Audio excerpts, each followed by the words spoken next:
In the Middle Ages, the village of Amuzgi was a large center for the production of blacksmiths, especially edged weapons, which were very famous in Dagestan and beyond.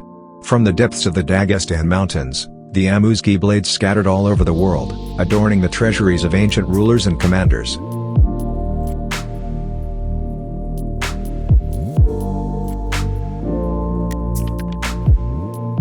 The secrets of the Amuzgi steel were passed on only to the family members of the craftsmen in the process of working together at the forge. Moreover, they were transmitted orally. Paper and parchment could be stolen, and gunsmiths did not dare to trust them with the ancestral secrets.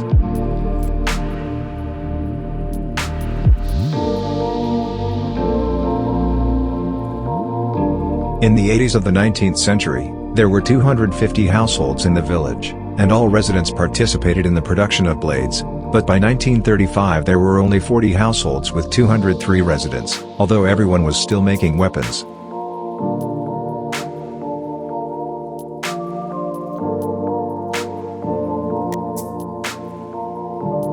The Amuzgi ended in one day. In 1937, a decree was issued prohibiting the Amuzgians from making weapons. Prison and exile awaited the violators.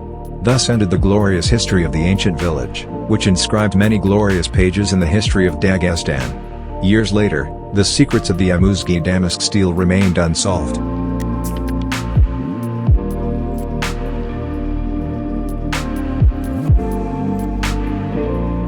Now the village itself is empty. Its last resident died on January 15, 2016.